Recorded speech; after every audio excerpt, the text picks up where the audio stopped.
In the name of the shoulder, the belt buckle, and the other shoulder. Amen. Right, Mike? Just one man? Not a lot of men.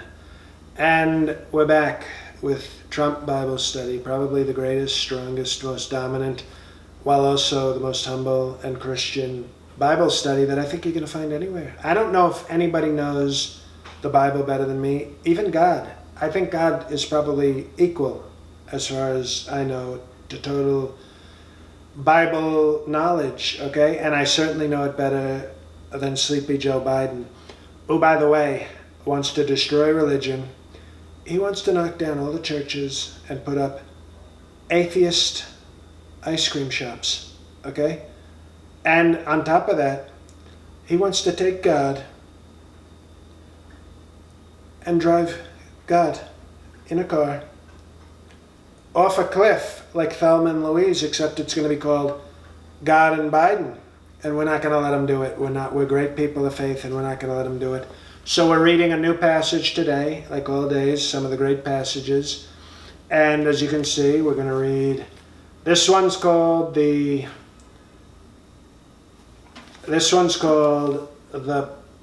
parable.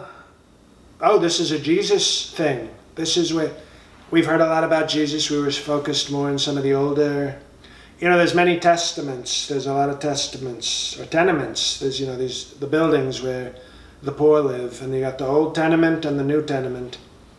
And in the New Testament, Jesus shows up. It's like when The Rock joined the Fast and the Furious people, and all of a sudden the movies became even better. Jesus is like the Rock of the Bible. Okay, so it becomes strong.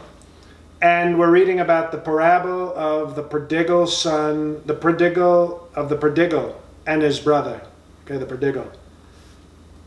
It's on page 78 of Luke 14:25. So old, written in 1425. That's pretty, that's almost earlier than Columbus, the great Christopher Columbus, who people want to cancel. They'll probably want to cancel Luke, the great Bible guy Luke, soon. But we're not going to let them cancel Luke. So we're on page 78 of Luke 14:25. So wherever that is in your, you probably don't have as nice a Bible as me, but you can look it up and we'll see what happens.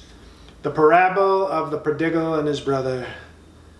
Then Jesus said, there was a man who had 2 sons. I have 2 sons. That's pretty good. The younger of them said to his father, Father, give me the share of the property that will belong to me. So I like that guy. It's good negotiating. So he divided his property between them. A few days later, the younger son gathered all he had and traveled to a distant country. And he should have stayed in America. He didn't have to go to a foreign country. And there he squandered his great property, in dissolute living. When he had, I think I like that. I think I like dissolute living. I'm not sure, but I think I like that. When he had spent everything, a severe famine took place throughout the country, and he began to be in need. Okay, well now he probably went from being a great Republican to a Democrat now. Now he's going to start begging for things. So he went and hired himself out to one of the citizens of the country. So he's an illegal, sort of an illegal worker. We got to get him out. Well, he's in a foreign country, so we don't care, but it's sort of the same principle. Who sent him to his fields to feed the pigs. He would gladly have filled himself with the pods that the pigs were eating. Gross. And no one gave him anything. But when he came to himself, Mike? When he came to himself, they don't mean it like that. False alarm, Mike. When he came to himself, he said, how many of my father's hired hands have bread enough and to spare? But here I am dying of hunger. I will get up and go to my father, and I will say to him, Father, I've sinned against heathen, and before you I am no longer worthy to be called your son. Treat me like one of your hired hands. So he set off. This is so weak. I remember when Don Jr. was so weak and once said, why don't you treat me like you do your workers? And I said, because you're weak and I don't like you and I wish we hadn't had you. You know, strong parental stuff. So he went off to his father, but while he was still far off, his father saw him and was filled with compassion. Is that like they're having compassion? Oh, compassion. Looks kind of like something else. He ran and put his arms around him and kissed him. Then the son said to him, Father, I have sinned against heaven and before you. I am no longer worthy to be called your son. Okay, I kind of agree with that.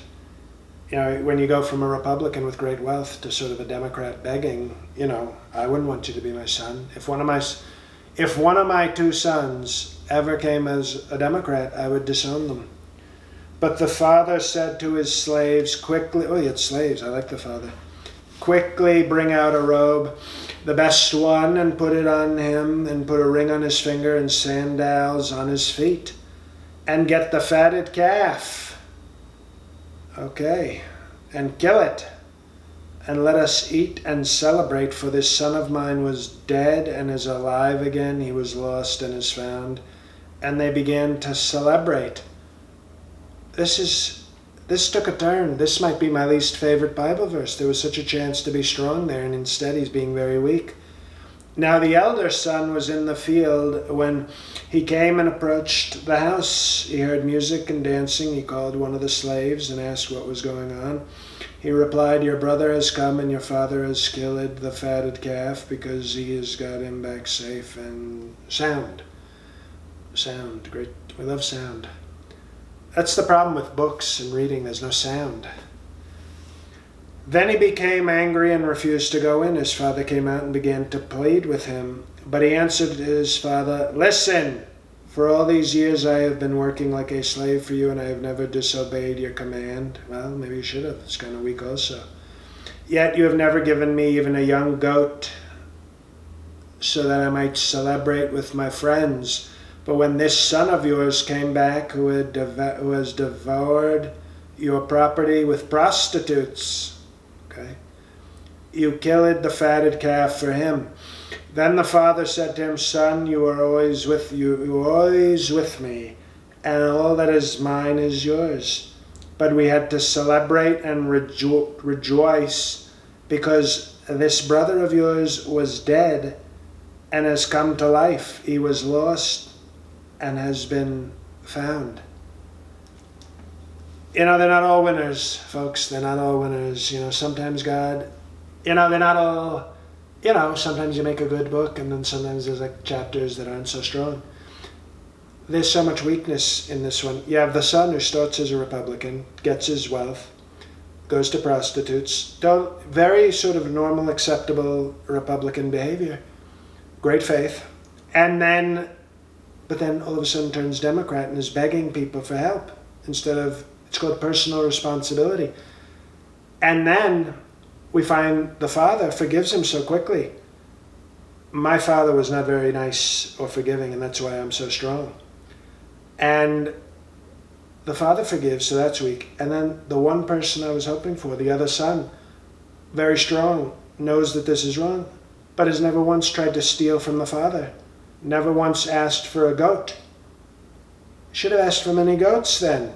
The lesson is, take, when you want to take, don't be weak, and then if you get poor, don't become a Democrat.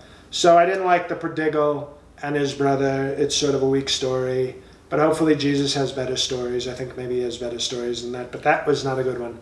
So till next time on Trump Bible Study, I'll talk to you with great faith, great strength, and Second Amendment tomorrow.